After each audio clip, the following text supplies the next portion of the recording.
Gon is often presented as a cheerful, determined, and seemingly simple boy. However, that simplicity is misleading. Beneath his smile lies a deeply primitive way of existing. Gon does not act as a subject guided by abstract reason or by complex moral systems. Above all, he behaves like an organism. His logic is not philosophical or strategic, but biological. He responds to the world in the same way a creature shaped by millions of years of evolution would. He detects stimuli, evaluates immediate threats, protects essential bonds, and acts without long-term calculation. In this video, we will see that Freecss should not only be analyzed as a rational hero in the process of maturing, but also as a living body that operates under instinctive principles. His behavior reflects patterns typical of animal conduct, survival-based neurobiology, and an ethics that existed before language. Gon does not choose instinct. Gon is instinct. His tragedy does not come from evil or intellectual error, but from the clash between a primitive mind and a world that demands control, planning, and sacrifice. Gon's behavior can be explained by the dominance of the brain's oldest systems. In humans, the brain does not function as a single unified structure. It is made of evolutionary layers. The oldest regions, such as the brainstem and the limbic system, regulate basic functions like survival, fear, attachment, aggression, and reward. Newer areas, such as the prefrontal cortex, allow planning, impulse control, and abstract thought. Gon acts as if his prefrontal cortex were constantly subordinated to his limbic system. His decisions arise from immediate emotions: excitement, anger, loyalty, and pain. He does not anticipate distant consequences. He does not evaluate complex future scenarios. His attention is fixed on the biological present. This does not mean he is unintelligent. It means he follows a different kind of reasoning, the reasoning of an organism that must react quickly in order to survive. When Gon faces a threat, his response is direct. He does not hesitate. He does not delay. He does not reflect on moral proportionality. His brain prioritizes action. This structure makes sense in a hostile natural environment where hesitation equals death. From an evolutionary point of view, Gon is perfectly adapted, but to a wild world, not to a socially sophisticated one. Gon does not merely live in nature. He belongs to it. From childhood, he shows an extraordinary connection with animals, ecosystems, and natural rhythms. He does not see nature as a resource, an external world, or a scenic background, but as a system of which he is a part. This relationship resembles the behavior of young predator species, which learn by exploring, taking risks, and confronting the environment directly. From a zoological perspective, the hunter does not act through moral deliberation. The hunter acts out of necessity. It identifies prey, intuitively measures strength, and executes. Gon reproduces this pattern in his human relationships. People are not ethical concepts to him. They are concrete presences that trigger emotional responses. If someone is an ally, Gon approaches with full openness. If someone threatens an important bond, he responds with ferocity. This logic explains why Gon can show extreme tenderness and absolute violence without feeling any contradiction. In the animal world, protecting and destroying are two expressions of the same impulse, preserving what ensures the organism's continuity. Gon does not divide the world into good and evil. He divides it into what matters and what does not. Instinct is not a flaw, but a strategy. The organisms that survive are not the most reflective ones, but the most effective within their ecological niche. Gon seems designed for an environment where immediate adaptability is crucial. He learns quickly, recovers easily, and adjusts his behavior through direct experience rather than inherited rules. His willingness to take extreme risks fits an evolutionary strategy of high cost and high reward. In animal species, some individuals gamble everything on a single move. They either succeed in spectacular fashion or disappear. Gon belongs to this type.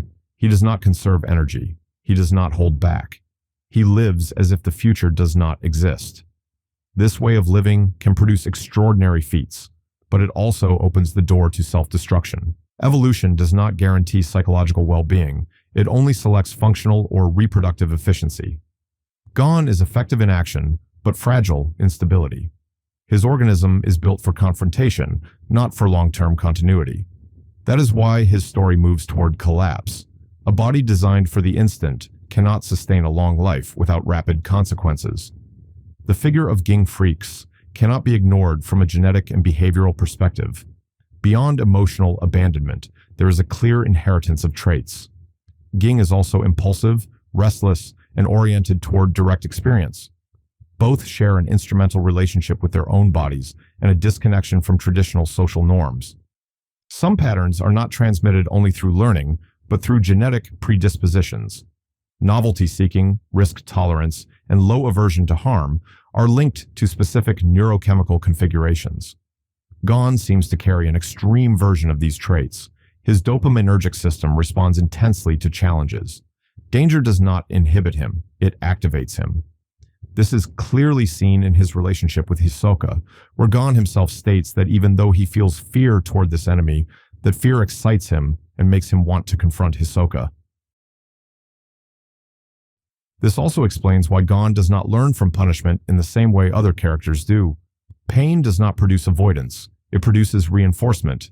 Every wound confirms that he is alive.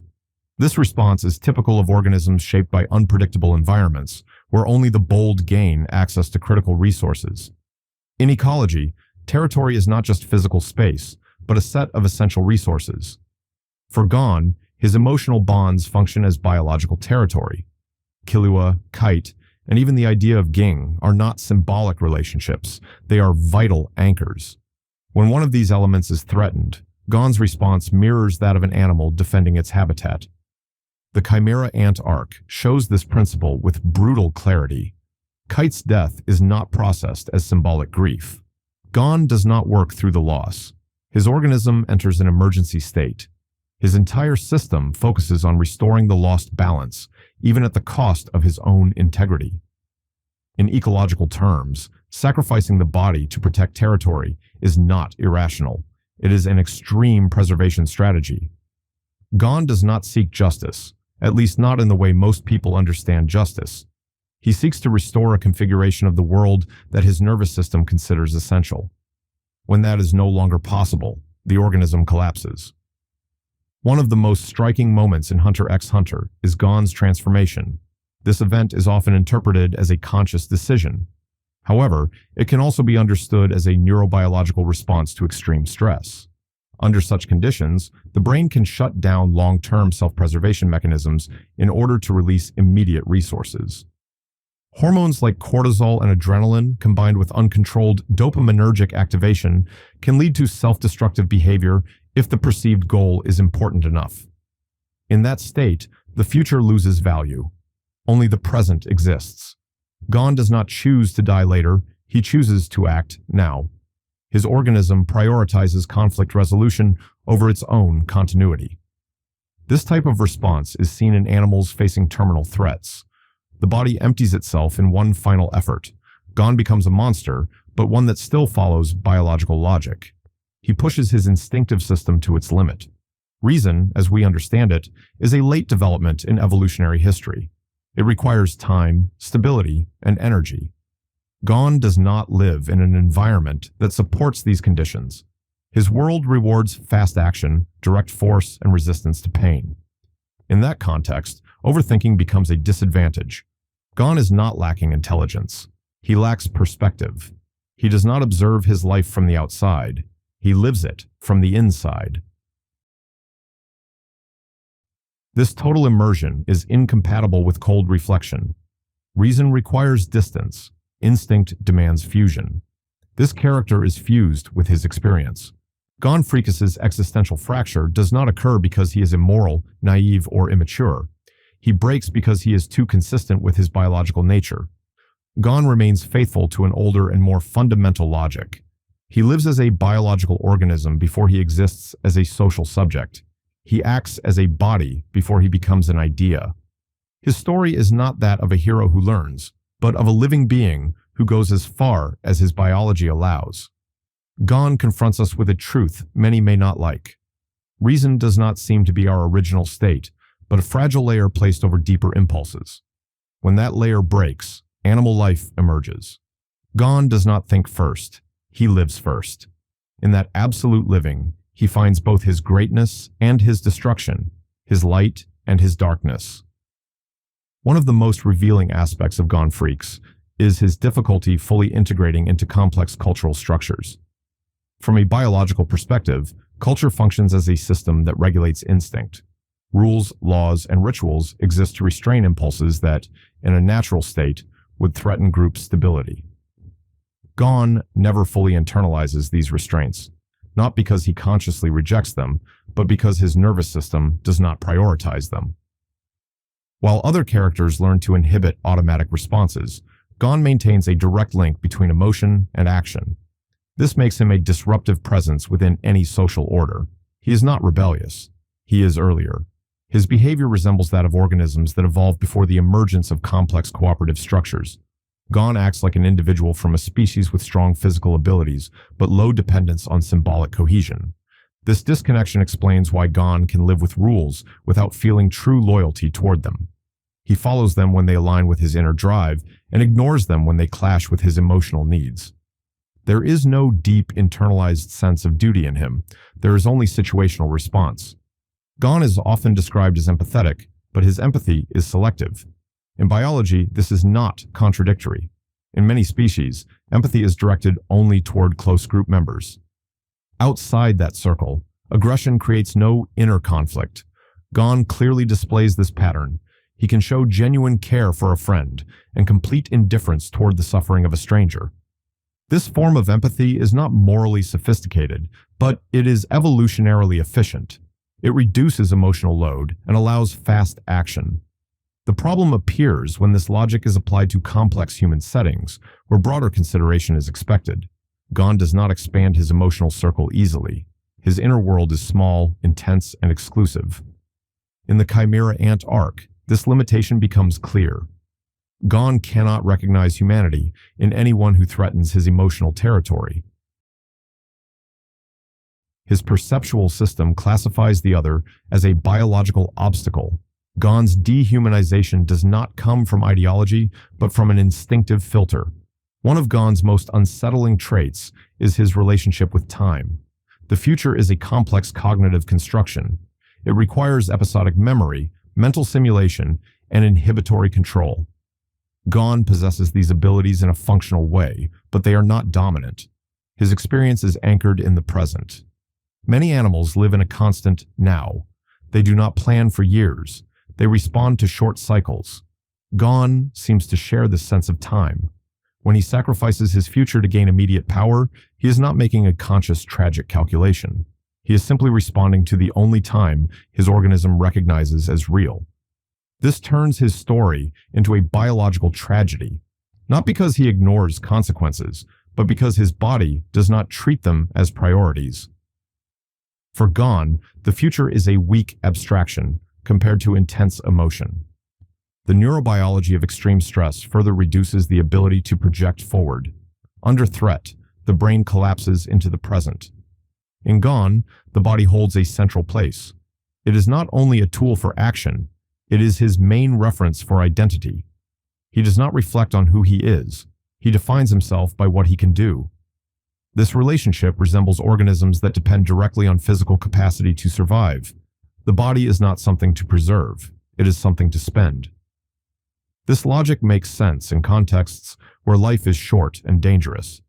In such conditions, saving energy does not ensure survival. Using it does. Gone does not protect his body. He offers it. Every fight is an affirmation of existence. Every wound confirms that he is still in play. That is why he so often sacrifices parts of himself. This view clashes with the modern human idea of the body as something to protect over the long term. Gone does not think in terms of where, he thinks in terms of response.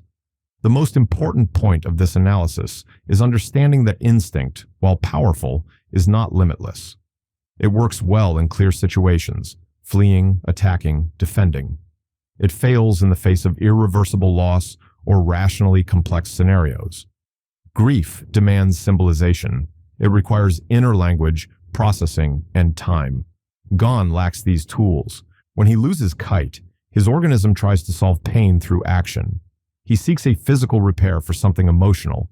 When that fails, the response intensifies. The body enters a cycle of overload. It resembles a system without a release valve. Gon's collapse is not narrative punishment. It is biological consequence. An organism built to react cannot endure absence. When there is no prey, no enemy, and no goal, instinct loses direction.